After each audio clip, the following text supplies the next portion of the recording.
Many have heard the legend of Rome's founding, the story of the twin brothers Romulus and Remus being nursed by a wolf on the banks of the Tiber River. Romulus would eventually kill his brother and lend his name to the city and the empire. The reality is that humans occupied the place where Rome now exists far before its official founding date of 753 BCE. It's all due to this right here, the Tiber Island. It creates a convenient way to cross, making it an important junction for trade up and down the river, as well as across the river. This is actually a very similar story to Paris, with its Ile de la Cité in the middle of the Seine. But we're not talking about Paris, we're talking about Rome. In this video, we're going to be talking about the history and geography of the Eternal City. This video won't go on for an eternity though, just about 10 minutes, so I'm going to be condensing a lot of history. I think the best way to explore this is from the inside out and as close to as chronological as we can. So if you've ever wanted to know about those 7 hills or why the Vatican exists, then this video is for you. Let's get going after the bike bell. Okay, here's the map. I'm going to start by only talking about the area outlined right here. It doesn't really show up on modern day maps, but it's the old Servian wall system built in the 4th century BCE. It's so old that it predates the Roman Republic and was built during the 7 Kings of Rome phase. The first king was Romulus himself. The kings themselves are mostly legendary figures, but the wall was real. You can actually see a piece of that wall over near Rome's train station Termini. It's this arch right here. The Servian wall protected the 7 hills of Rome. Here they are on the map. We've got the Quirinal, Viminal, Esquiline, Caelian, Aventine, Palatine, and Capitoline. The last 2 are the most important, and you can tell because they're the origins of words we use today, palace and capital respectively. They also provide a clue about what happened on those hills. The Palatine hill was packed with houses for the rich until Augustus built his palace on the hill, and the emperors Tiberius and Domitian did the same thing. In ancient Rome, most of the Capitoline hill was consumed by the temple of Jupiter Optimus Maximus. That name, Optimus Maximus, clues you into the fact that it was really one of the most important temples in Rome. Another part of the hill was home to the Tabularium, the ancient Roman record office. You can still see it if you're looking at the Capitoline hill from the Roman Forum. It's the base of this building here. The building is Rome's City Hall. It actually faces the Piazza del Campidoglio. This magnificent plaza was designed by Michelangelo, the one named after the Ninja Turtle, back in the 16th century. The pattern on the pavement came to be one of the well-known symbols for the city. On the topic of the Capitoline Hill, it's one of my favorite spaces because it so perfectly encapsulates the layers of history that make up Rome. You've got the ancient Tabularium, a medieval church, Santa Maria in Araceli, a Renaissance plaza, and the Victor Emmanuel II monument, built to honor the reunification of Italy at the turn of the 20th century. That's a lot of history in one hill. But there's more to Rome than just hills. There's the space between hills too, which I guess are called valleys. The valley between the Palatine and Aventine hills is the Circus Maximus. It was the largest stadium in the Roman Empire, capable of holding 150,000 people. Now it's a grassy lawn where I saw Santana play at a charity concert in 2004. Listen, I'm just listing off the most important moments in the city of Rome's history, all right? The valley next door is one of the most important places in the ancient world, the Roman Forum. This was the center of Roman political and economic life from the 8th century BCE until emperors built their own forums elsewhere in Rome. Today it's a mismatch of ruins from various eras, but there are some notable structures. They include the Curia Julia, the home of the Roman Senate, built by Julius Caesar. It also features the Arch of Titus. Triumphal arches were built to honor Roman victories abroad, and this particular arch inspired Paris's Arc de Triomphe. The area within the old Servian walls is basically the extent of Rome throughout the Roman Republic era. Octavian ushered in the Roman Empire period in 27 BCE. Emperors are really bad for democracy, but really good if you want a monumental city. And that's what happened in Rome. So let's talk about one monumental building that was snuck into the Servian wall Rome before we go outside of it. That's the Colosseum. It was built in 80 ACE. Construction began under the Emperor Vespasian and completed under Titus. Its location makes sense as it's in a piece of flat land between the Palatine, Caelian, and Esquiline hills. The land had previously been home to the Emperor Nero's palace and personal lake, which was filled in to provide the needed space. So we've covered Rome of the Servian walls, and it's time to introduce a new wall, the Aurelian walls. The old Servian walls were built at a time when Rome was constantly under the threat of attack from neighbors on the Italian peninsula. They didn't really need walls for hundreds of years after, when they had successfully extended their empire so far that no one was able to attack, though Hannibal did come close. By the late 200s AD, Rome wasn't looking so invincible anymore, and the Emperor Aurelian ordered the construction to begin. The wall was completed in 5 years, and later emperors made improvements to the height and the gates. You can actually check out a lot of this wall today, as it served to fortify the city well into the 19th century. The Aurelian walls didn't actually contain the entire city of Rome when it was built, but it did encircle many of the newer, more important areas of the city. One such area was the Campus Martius, or Field of Mars. In the Republican era, it had been swampy and prone to flooding, and primarily used to drill Roman legions. But under the emperor, starting with Augustus, it became a place to build some pretty impressive structures. Today you can see that the front of the Pantheon has the name Agrippa on it. He was Augustus's architect and public works man. He didn't design the iconic dome we know today, but he did design the original Pantheon, of which just the front porch remains. Agrippa also basically solved the area's flood problems, which was no small feat. Another major Campus Martius landmark is the Piazza Navona. This opened a few years after the Colosseum as the Stadium of Domitian. The piazza's dimensions closely follow the shape of that stadium. It became a public plaza in the 15th century and got renovated into the impressive space it is today in the 17th century. One last thing to note about the Campus Martius area. After the fall of Rome, the population of the city contracted, and most people moved from the hills into the Campus Martius. It became the center of medieval Rome until the 1800s when the city began expanding again. Let's hop across the river to another neighborhood within the Aurelian walls. It's Trastevere. This neighborhood today is known for its narrow streets, hordes of international students, and some notable landmarks, such as Santa Maria in Trastevere.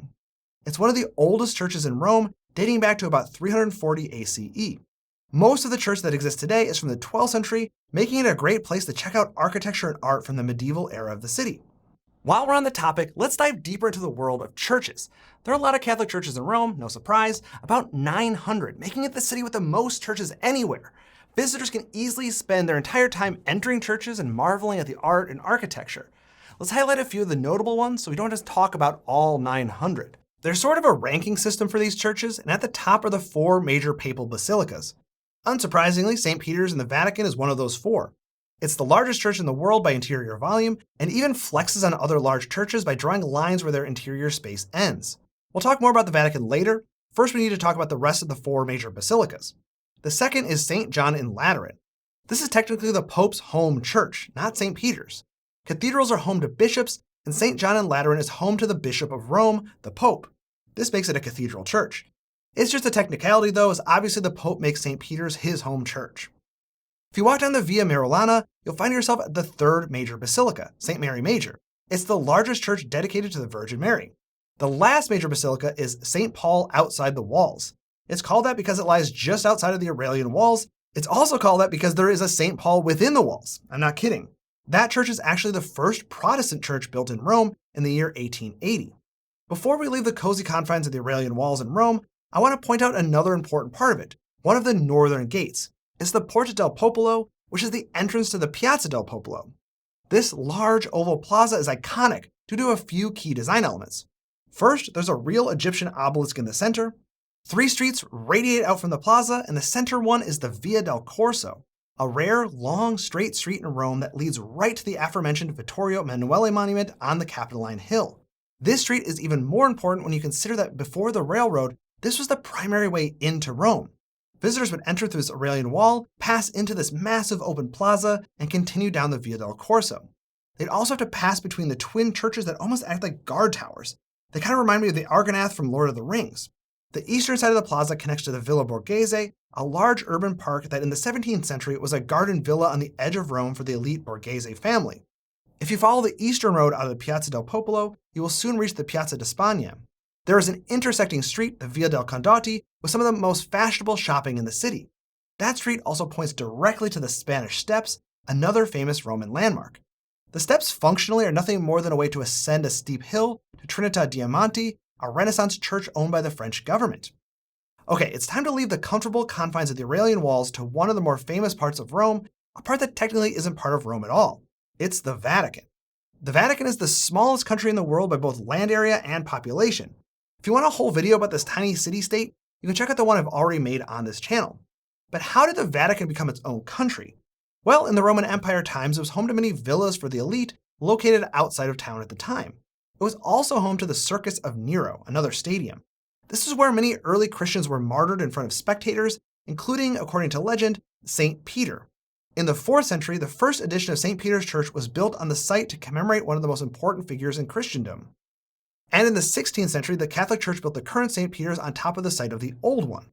I'm simplifying history quite a bit here, but after the fall of Rome, the Pope held both spiritual authority over the church and actual authority over an area known as the Papal States. which covered much of the Italian peninsula. During the Italian reunification movement, Rome and the Papal States were the last holdouts. In 1870, the Italian troops captured Rome and ended the Pope's temporal rule. But the Pope, Pius IX, refused the offer to keep the area within the Leonine Walls, which contained the current Vatican boundaries as well as a nearby neighborhood. There was an uneasy peace afterward, without the Roman question, as it was called, settled formally. In 1929, the two parties finally reached an agreement, the Lateran Treaty, that formally set the boundaries of the Vatican to what they are today, with the Holy See as the rulers of a separate sovereign nation. Before we can move on from this topic, I have to mention the Castel Sant'Angelo, which began its life as the mausoleum to the Roman Emperor Hadrian, but it was converted to a castle for the Papal States. There's this physical connection between the castle and the Vatican that sort of looks like an aqueduct, but instead of carrying water, it carries scared popes. It's a passageway so the Pope can flee to the safety of the castle when necessary. It's pretty cool. So we've covered all of central Rome as best as possible, but there's a whole lot of city outside of the Aurelian Walls in the Vatican. Today, the Rome metropolitan area is home to about 3 to 4 million people, depending on which boundaries you use to count. Most Romans live outside the Aurelian Walls, and I want to mention a couple of notable areas outside of those walls. One is EUR, a business district built in the 1930s to host the 1942 World's Fair that never happened due to World War II. It eventually hosted the 1960 Olympics. The architecture is fascinating, sort of a modern classicism. You can see it in this building, sometimes called the Square Colosseum. EUR was a precursor to other European capitals establishing business districts outside of the core, like Paris's La Défense district and London's Docklands. Another area worth mentioning is Cinecittà, built during Italy's fascist period and located out here. It's the largest film studio in Europe and responsible for many of Italy's classic films, as well as the spaghetti western. This was a really fun video for me to make because I've studied in Rome before and I've contributed to research about Rome's history and development throughout the centuries. I just love Rome. I like to think that I know quite a bit about the city, and I love sharing that with you. But I must admit that I don't know everything about Rome's current events and the news media, and it can be hard for me to decipher fact from spin. That's why I love ground news. Let's look at this news story here about how the British Prime Minister is looking to Italy for examples of how to handle an influx of migrants. This is an article reported on by all sides of the political spectrum, and I can tell from this handy bar right here. It also compiles all the headlines in the main column, and the differences in how news outlets portray the headlines is fascinating. Breitbart, a right-wing news outlet, says the migrant policy sparks a leftist hissy fit, while a news outlet that leans left says that the Prime Minister should brace for controversy over the policy. What's really neat is this summary ground news generates at the top right here.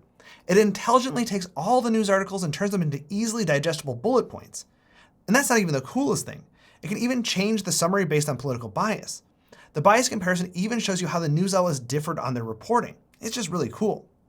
I've talked about ground news on this channel in the past, and I've always used a US-based example, but I'm happy to show you that ground news works internationally as well. It works great all over the world. In fact, I believe ground news is so useful that I'm offering 40% off their Vantage subscription.